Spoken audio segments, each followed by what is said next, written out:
Snow fell like ash over the desolate Norwegian highlands, each flake erasing the footprints of war before they could stain the earth. In the pale moonlight, 5 shadows moved in single file across the ridge. Clad in winter camouflage and burdened with packs heavier than their hopes, they were specters of resistance, swallowed by the vast silence of the mountains. These were not ordinary men. They were trained ghosts, products of the British Special Operations Executive, dispatched to strike a wound so deep it could unravel the Axis war machine. Joachim Rönneberg led the line, his breath shallow but steady. Every motion was calculated, learned through repetition and desperation. He had grown up in Ålesund, raised among fjords and hard winters. That toughness had been forged into precision when the war began. Now, tasked with Operation Gunnerside, he bore the burden of disrupting Germany's most elusive and destructive pursuit, their nuclear program. Behind him trudged Knut Haukelid, his closest ally, whose calm demeanor masked a ruthless intellect. A demolitions expert and philosopher in equal measure, Knut had once remarked that sabotage wasn't about blowing things up. It was about making history unlivable for tyrants. The others followed: Jens Anton Poulsen, Frederick Kaiser, Hans Storhaug. Each selected not just for physical resilience, but for a quiet hatred that burned cold and constant. They weren't just marching toward the Vemork plant.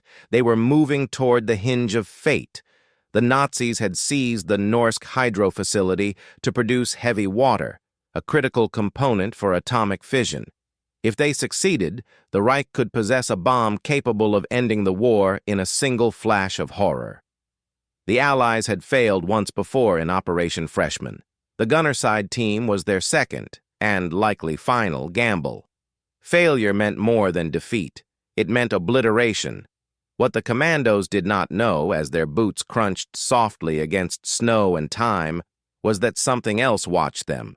Not Nazi patrols, nor the occasional civilian loyal to the occupiers, but something older. Something not of Earth. Buried in the fjord's rock layers, just kilometers beneath Vemork, a dormant beacon had stirred months earlier.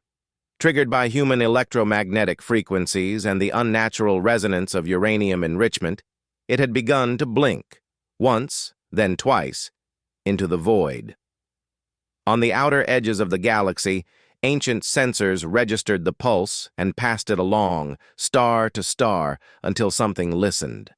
For now, though, the commandos only worried about frostbite and the thin rations that barely fed their bodies.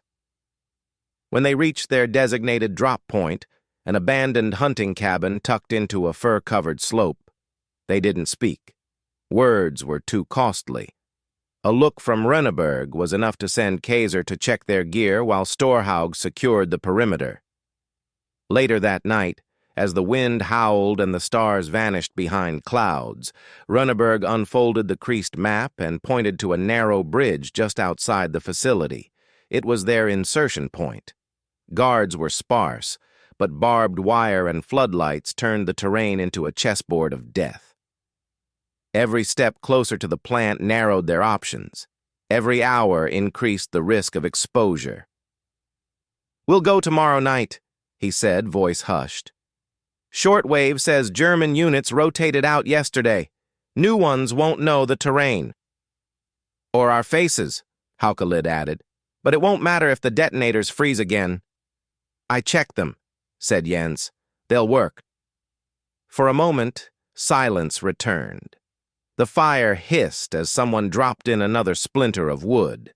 Outside, wolves howled, though one note seemed off, lower, almost metallic. Haukelid noticed but said nothing. The next day was spent in motionless waiting. A snowstorm was building in the west, and if it arrived on time, it could give them perfect cover. But as Rönneberg scanned the radio dial that evening for coded British signals, a flicker of interference disrupted the channel. A voice, too slow, too measured, murmured in a language no one recognized. At first, it sounded like static stretched across piano, wire. Then it resolved into a single chilling word: Observe." The team stared at one another. Jens reached over and killed the signal.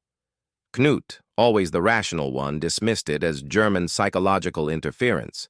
But deep inside, even he felt it, a sliver of dread, cold and unfamiliar. That night, just before moving out, Runneberg lingered outside the cabin. The snow had begun to fall again, soft and relentless.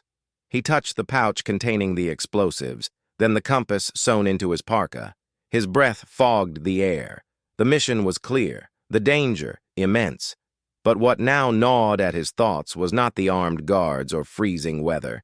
It was the uncanny feeling that history itself was holding its breath. Behind him, his team assembled in silence. Blades were checked, rifles slung. They vanished into the dark, consumed by snow and secrecy, unaware that their battle would ripple far beyond Europe. And somewhere, beneath the frozen crust of earth, the beacon blinked once more. The descent into the ravine began in total darkness. Moonlight, veiled by roiling clouds, offered no guidance. The commandos moved like wraiths, their breath condensing in the frigid air, weapons cradled close to their chests. Beneath their boots, the ice cracked faintly, each sound a treacherous threat. At the bottom of the ravine stood the Ryukan River, frozen but still dangerous. Crossing it was essential. Beyond it lay the steep climb toward Vemork's fortress-like facility, clinging to the mountainside like some dark mechanical parasite.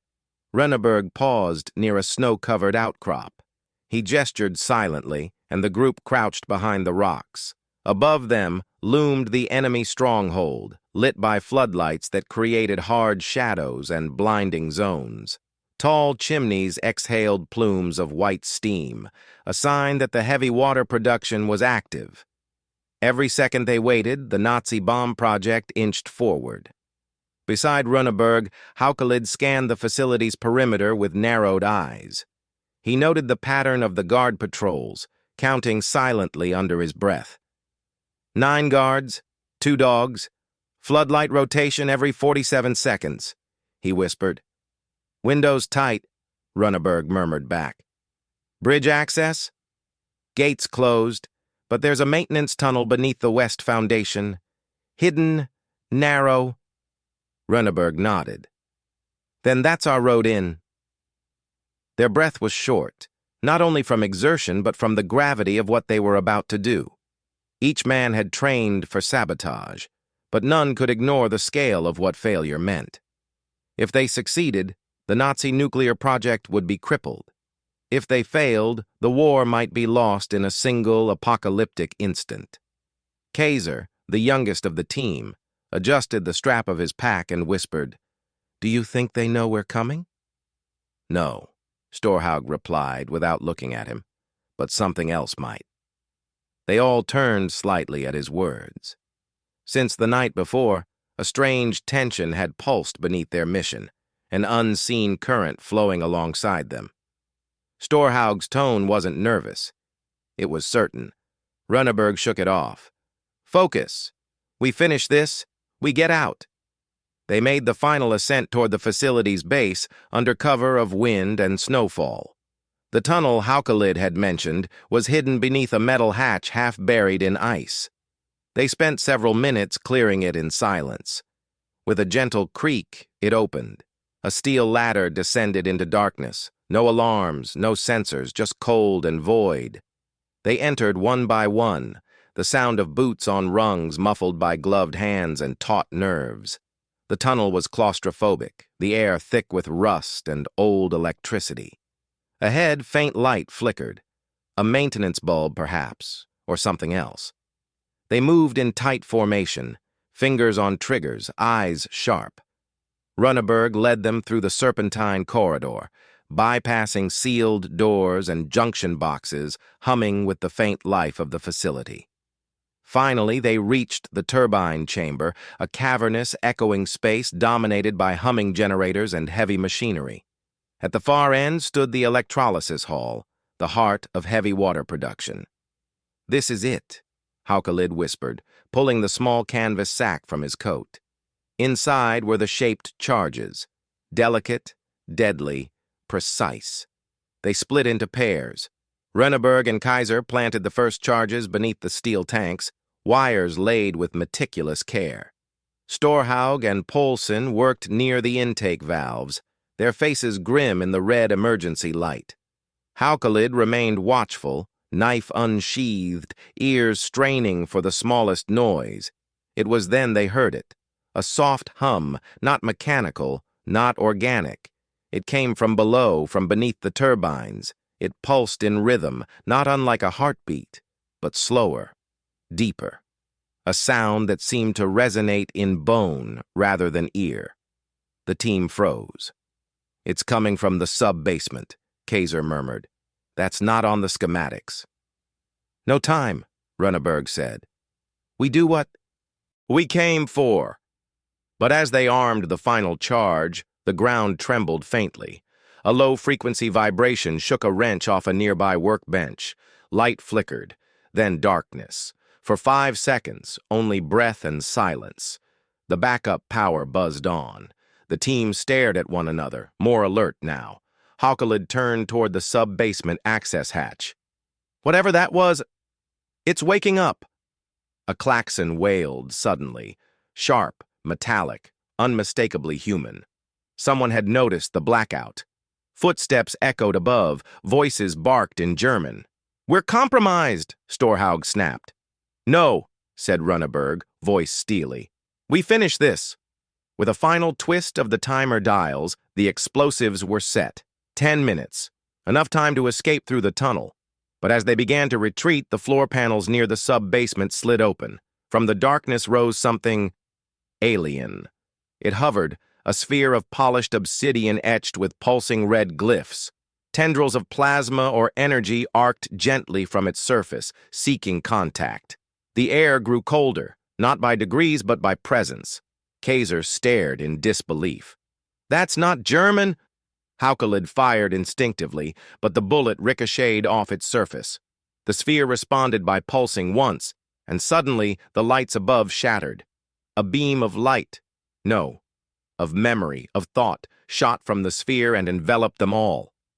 In a fractured moment of pain and clarity, Runneberg saw visions, planets ruined by fire, machines harvesting stars, other beings resisting, only to fall. The sphere was a scout, awakened by atomic energy, attracted by destruction. Earth was not its destination. It was a waypoint. Then, as quickly as it began, the light vanished. The sphere retracted, folding in on itself, and descended silently into the sub-basement. A steel panel slid shut behind it. The Germans were now pounding on the doors above. Runneberg stood, shaken, but resolute. "We go. Now." As the team vanished into the tunnel and into history, behind them, time ticked toward detonation. But they understood now. The war was not the only thing they were fighting, and whatever they had awakened had taken notice. The blizzard had returned with punishing intensity as the commandos emerged from the tunnel's mouth, hidden beneath a fractured boulder shelf far up the ravine. The night had become a vortex of white fury, obscuring sound and vision alike. Runneberg led the way through thigh-deep snow, eyes scanning for movement even as his body ached from the tension. Behind him, Kaiser limped, a gash across his temple and one hand cradling his ribs. No words were exchanged. They all knew the clock was ticking. Behind them, deep within the fortress they had just infiltrated, the charges lay quietly, awaiting their final moment. If the cold didn't kill them and the Nazis didn't find them, the explosion would still light up the mountain like a dying star. And yet even the certainty of that destruction now seemed overshadowed by what they had seen, what had seen them. Storhaug was the last out, sealing the hatch behind him. He gave one last glance toward the hidden corridor. "It's still down there," he muttered. "Let it stay buried," Haukelid answered sharply. "Our job's done." "Is it?" Kaiser's voice was quiet, but it cut through the storm. "That thing, it wasn't part of their war. It was waiting for something bigger. "We stop Hitler first," Runneberg said, tone final. "Then we warn the world." They climbed hard toward the high ridge, where a safe house waited, a crude cabin stocked months earlier with supplies by Norwegian resistance fighters. The storm was both ally and enemy now. It cloaked their retreat from the guards swarming the facility below, but each gust threatened to sweep them from the mountainside. Halfway up the slope, they heard the thunder. The explosion erupted with a sharp, metallic roar, not fiery but concussive, a low, tearing boom that rolled across the fjord. The mountain trembled beneath their boots. The earth exhaled smoke and memory. The Vemork plant was crippled. The mission was a success, and yet none of them cheered. Inside the blast zone, something had shifted. The air itself shimmered. From the ravine's mouth, a faint red glow pulsed, subtle but steady, like a heartbeat beneath snow. By dawn, they reached the cabin. Haukelid checked Kaiser's injuries. Storhaug kept watch by the frosted window. Runneberg worked to re-establish radio contact with London. But the normalcy of their mission, the tangible, human pieces of war, felt hollow. When London finally replied, it was with jubilation. "You did it. The German nuclear program is paralyzed. Churchill sends personal congratulations. Exfiltration in 72 hours. Runneberg didn't respond immediately. He stared at the radio, thinking of the sphere, of the fractured visions it had forced into their minds, of the symbols still burned into his thoughts like embers in snow. He clicked the transmitter. "Tell them we're alive. And tell them the site must remain sealed, forever." That night, while the others slept fitfully, Runneberg sat by the window, staring toward the silent facility now buried under snow and ash. A low aurora shimmered faintly above the peaks, green and gold and cold. He wasn't sure if it was natural anymore. He thought of the scientists who would eventually return, the archaeologists, the governments that would dig into the past, not knowing what lay beneath it. He thought of the wars yet to come, the arms races, the blindness of progress. They had stopped one horror, but another had merely been disturbed. In the early hours of the morning, as the wind died and the clouds parted to reveal the pale northern stars, he wrote in his journal, just a single sentence. "The enemy below is older than Hitler, and it's listening now." Then he closed the book and doused the lantern.